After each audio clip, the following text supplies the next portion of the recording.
everyone, Joe here from ActionX. Welcome to What's in the Tuber. Welcome back. If this is your 11th Walker Season 4 episode review, we're approaching the end. We are now in the final countdown. This is beginning the last stretch of episodes for the entire show.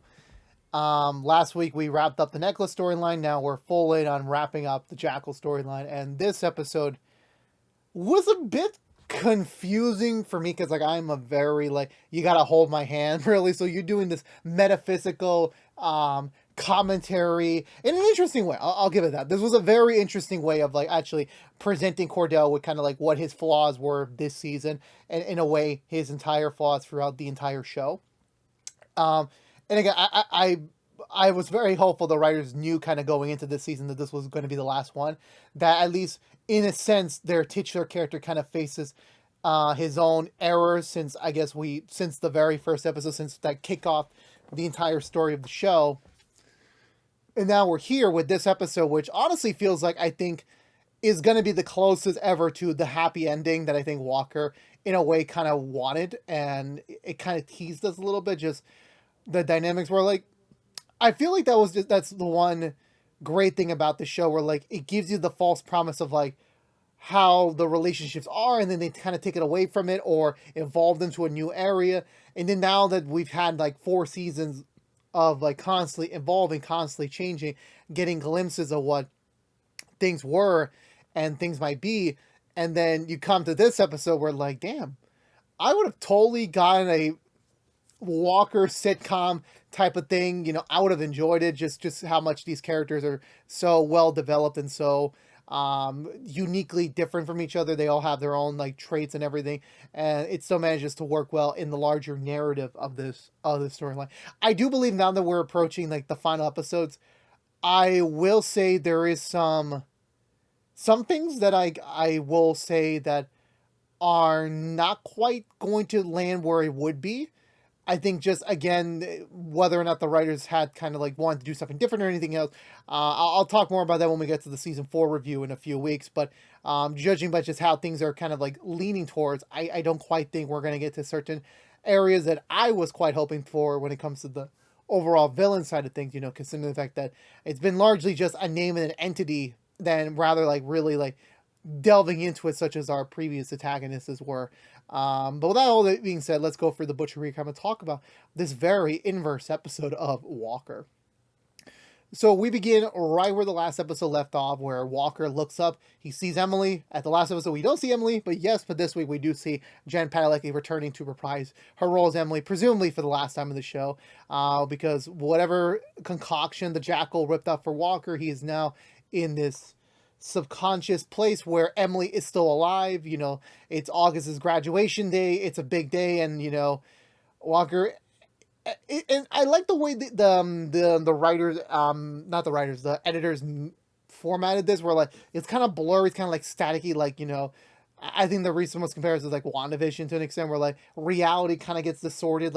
We know this is not the real reality, and Walker is kind of aware of that. But once he has Emily in his arms, he kind of forgets all about that and just realizes, I'm with the love of my life again. I am, in a way, physically able to hold her. I am, because the previous experiences we've seen him with that were not flashback related have been ghosts and, ghouls, and we never got to see them physically touch one another, no hugs, no kissing, nothing of the sort. And this being it was it was kind of sweet. It really was, to hear that. But of course now, after the whole, sappy stuff is over, it kind of go back into place of hey, here's kind of where the vagueness starts, Emily said, it's a big day, and Walker, of course, obviously doesn't know, oh, it's probably August's graduation ceremony, but it's not quite definitively clear that it is August's, graduation ceremony. It's alluded to, but it's not directly confirmed that it is. It just means it's a big day. Did you get your outfit ready? Did you get everything, acquainted for? And Cordell's yeah, trying to move things along to try and figure out what is the thing that everyone keeps talking about, especially when they go over to the traditional Walker family home, which is kind of weird considering the fact they're using the set of the barn house where Cordell and the kids live, but it's stated that they live an hour away from where the Walker ranch is, which I'm I guess maybe they just couldn't afford to bring back the other house or something, so they just reused sets for the simplicity of things. But either way, the entire Walker family arrives at the ranch. Grandpa and Grandma Walker kind of just again like just getting it all in there, just like like a big old family charade of sorts. And Liam is there. However, this version of Liam, since Emily never died, Liam never had to like leave his life in New York and everything, and he kind of came here for this big day. Um, yeah, so still some vagueness on what the heck is really going on. To be honest with you, everyone's kind of like, Stella's kind of ignoring Cordell to an extent. Everyone's just kind of like being a little weird around and being very mischievous what there were. Where like it kind of makes sense to us as the viewer, kind of relating to what Cordell's current predicament is, but at the same time, it's not. Doors keep opening up for some reason where it's meant for Cordell to kind of go into the next area. And he briefly kind of remembers where he was, but then he suddenly sees the red car. He looks at it, and apparently it's Hoyt. Hoyt's back, everyone. Like, yeah, again, in this reality, since there was no Emily Depp, there is no the Duke persona, that entire thing never happened. So Hoyt never had to die. So Hoyt's still alive. And not only does he have Jerry by his side as his official partner, he also has already reconnected with Sadie, which again, honestly, that's so sweet. That like, again, like as much as Hoyt and Sadie never got to interact in the primary timeline, at least in a way they got to meet each other. So I'm like, I found that to be great. I thought that was very, very sweet. Kind of like this mini found family where we have Hoyt, his girlfriend, and his daughter from another mother. And so, yeah, again, like now that the gang's all together, everyone Cordell's just kind of like taking it back to it. Like Emily's alive, Hoyt's alive, Sadie has her dad. It's like it's so weird to him, but everyone's kind of looking at him and knowing that, yeah, like this is a very weird predicament you're in, and everyone's still being baked about the big day, about what's going on, and it's just like this is kind of where I began losing it a little bit in my brain because like A, I was a little tired watching this episode, and B, I'm just like, okay, what's really going on? Like I have a feeling what this is alluding to, but at the same time, it's like Yaya being like very misdirected here. Like it's going one is in one direction, then another direction, and like I thought this was entire. I thought this was going to be Hoyt and Jerry's wedding. It's not. It's so confusing to say what the hell's going on. And then back in reality, James is kind of just once again gathering just this specific troop of Trey, Cassie, and Luna just to kind of like coordinate to figure out where the hell Walker went. While this isn't the first time Walker's kind of gone AWOL to to save the day, this is a little bit more precarious since he hasn't been in this emotional place before, especially after how Cassie had to yell at him to kind of like try to snap him back to reality. That's when Trey looks into his credit card records. He finds a transaction for the inn that he was staying at the motel. So they have a lead there. So they head down there to try and go find him. Meanwhile, Cordell is kind of like still stuck in the fantasy land, playing poker with his grandpa, but with Bonham. And again, but this scene was like very weird because like it kind of seemed like are they getting divorced? But I'm like, why would everyone be down here for a divorce? This would be the one event you don't want to be around. And so it's like it's so confusing because like the way like Bonham just says like you gotta look back, gotta retrace your steps, you gotta remember. The only way you can remember is to retrace. And then Emily's also like I can't do this alone. Like I just can't. And again, it's just so many confusing things. Like and I appreciate that it's trying to keep you on your toes. Like what exactly is the thing going on with the whole family? Like like even I don't get it. Cordell goes outside. He sees Hoyt. Hoyt mentions a time where, like many years ago, he came down to the ranch after getting in trouble. He watched Cordell and Bonham kind of looking up in the stars together, like father and son, just taking it all in. Again, kind of weird, like that's the analogy you're using there. That's when Hoyt also lets him know that, like, yeah, like I'm officially going to marry Jerry. I just wanted to make sure she really, really, really wants to be with me. I got the ring. I'm gonna propose to her today. She's gonna move in with me and Sadie. This is the beginning of Hoyt's like happy ending. And while in a way Cordell's like, again, it's another analogy where like, Hoyt's telling Cordell like, I wanted to let Jerry know she will never have to move out, which again kind of echoes when Cordell said it earlier in the season where like he wants to make sure that Jerry knows that she never has to move out. And so again, it's speaking volumes, like really kind of giving Cordell the wake up call he needs. Like, yeah, he made a lot of mistakes this season, a lot. He really did. And also just like realizing how much he's missed in his kids' lives. Like, Stella's still not here. August is just spending time with his mom. And, the fact that, Cordell let all this slip away, that like, he's not really he's not really fully comfortable with this. He really isn't. Like he's slowly starting to realize the uneasiness of like how much he's fucked up in the situation.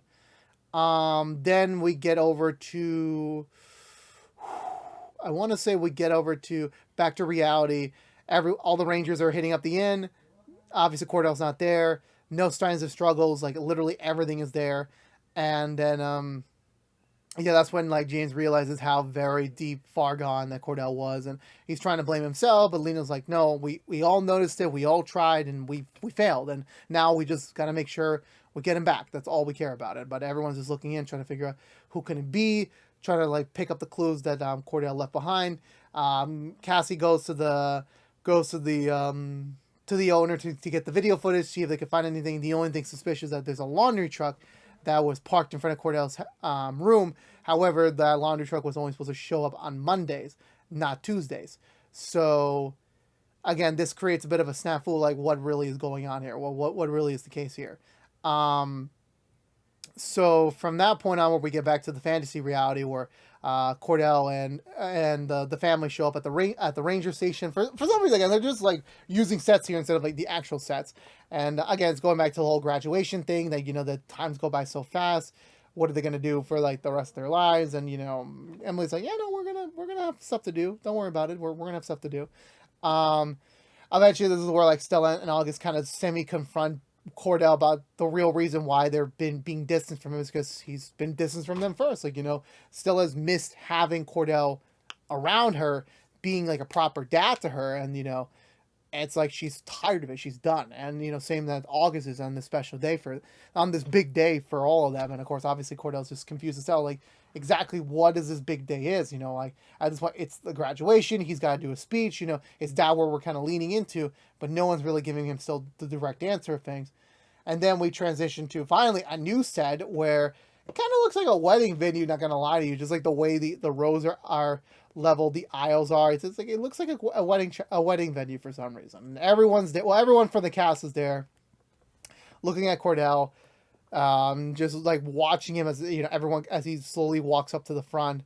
Again, Grandpa and Grandma Walker giving him even more vague clues about everything going on. I'm like, just damn, can anyone just be straight and narrow here with this entire situation? Then finally, like someone new into the picture. It's Kelly, James's wife. And yeah, in this reality, sadly, James was too overrun with the Jackal case that he died. He's been dead for a while, and obviously, Cordell just, again, realizing just like how much the current path he's on will lead to, and that's kind of when he slowly realizes it's death. That whatever path Cordell is on currently is going to lead to his death. That's when things kind of start getting rearranged a little bit. Things start kind of like popping in and out. Like Hoyt and Sadie are kind of like gigantified on top of Cordell, kind of being analogies of like burying a casket or something like that. Then it slowly shifts to August's graduation, but why is August at the podium? And everyone's just surrounding him. Like eventually, it's realized this is the funeral for Walker. This is his funeral, his memorial service actually. And everyone's kind of doing this Shakespearean poem, trying to be in unison about like how Cordell was, and that's when Cordell slowly realizes he's dead. That he has to slowly accept the fact that apologies, that is going to lead to his death.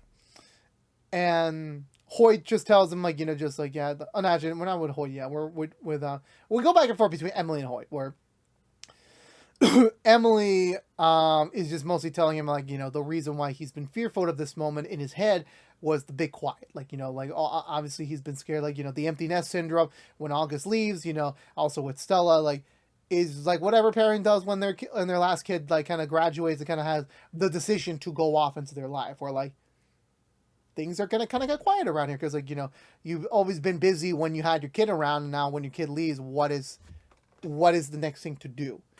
And that's very, very scary for Cordell. He's been kind of struggling to admit it all season now. The fact in this reality specifically, he is now he's dead. In this point, in this very weird subconscious thing, he's dead. So now you kind of get into what Cordell has to think. Is there anything he could have done differently? Like, he's been trying so damn hard to be there for Stella and August, not just as dad, but as mom. He was trying to absorb all the traits of both him and Emily into one parent to kind of like feel like they're not missing out, but he failed. He like, time and time again, it's either being a ranger or his own personal drama that's kind of prohibited him from being a full father to them. And yeah, we have seen that before throughout the entire season, and thankfully August and Stella have grown up a different way to kind of like build their own independence away from him. And but in this reality, it was just too much, and like that led to his death. I'm presumably from the Jackal Trail. Even Hoyt has a moment with him about everything. About in a way, like I like to imagine that this is the Hoyt that's already in the afterlife, that already like knows he's dead, and he's just trying to welcome Cordell into things, trying to get him to accept how things are right now. He even tries to like give the letter to like the letter he wrote to his kids while he was Duke to them right now, that just at least let them know his real feelings about them. But even Hoyt's like, no, they're gonna read it later. Don't worry, just right now, let them mourn, let them suffer. They'll eventually get to your letter eventually. Just not right now. Back over to reality. Everyone finds the truck. It's empty, but the track is still fresh, meaning that it was just a recent move over. So the Jackal has to be around here somewhere somehow. So they all split up looking for clues, trying to find it. Trey thankfully packed the antidote for the hallucinogen and the toxin that the Jackal would normally put in his victim. So when they do find Cordell, they can be able to save him and make sure he doesn't fall victim to the Jackal. Then they look around trying to find everything. Luna manages to find some tracks, and he does manage to find a dig site, the grave site, an empty one. However, he texts it to Cassie, where they have a call about things, just like, that they're going to get further. So they're one step closer to finding Cordell. They're going to get him, get the Jackal, go home, and then they're going to go for Victory Barbecue, which I'm like, yeah, the moment she mentions that, I'm like, rule number one, when you're watching something with a movie or TV show, if they're mentioning like, oh, after we finish this crisis, we're gonna go get victory something, and I'm just like, that is the number one thing people do to kind of realize, yeah, that person, one of them is gonna die, and I'm just like, no, please don't, for the love of God, do not do this right now to me, don't, just don't. So we come back to like fake reality, where once again Cordell's with Emily, about to accept the fact he is about to die. That I think maybe now it's time for him to go to rest. But Emily's like, no, it's not your time yet. It's like, again, Emily, like the ghost of Emily has prevented Cordell from dying many, many times. Like trying to keep him going, trying to keep him alive in a matter of speaking. And he just does like, it's not your time. Like he is right there. He is right there. Again, alluding to the Jackal is right there. You can end this entire thing right now if you just wake the hell up. And Cordell doesn't kind of understand it. Then we kind of get like, again, in a way, the metaphysic version of Cordell going to his death, where he's on the stretcher, which is where he is in real life, getting pulled over into his grave. At some point, everyone finally finds the graveside. It's very freshly dug, so they dig it up. It is Cordell. He is just getting in there. Trey injects the antidote, and he manages to save him. Cordell manages to wake up, making him the first Jackal victim to not be victimized by the Jackal. However, despite Cordell being alive, Cassie tries to find Luna. She's looking around. She eventually finds a blood trail, and she finds Luna sadly crawled up with a gunshot to the side of his chest, and yeah, it's fatal, and he dies in Cassie's arm, and I'm just like, damn you writers, damn you give this actor two very established roles into the Walkerverse, and one was never finished his story, and the other one you killed off. Why do you torture us? Like, you knew this was the end. I'm just like, poor Cassie. Just like she's just not allowed to get the happily ever after she deserves. It's not fair. It really is not fair.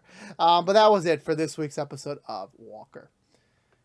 Again, like, for me, I thought this was a really good episode. I thought how they formatted this was very different. It was a very clever way to kind of get every major character back under the same roof that makes sense in a matter of speaking. I thought it was very nice to see that. Like, we had brief moments of like the happiness between the family, like, this family in a way kind of all being together for the first time ever. And I found that to be very sweet.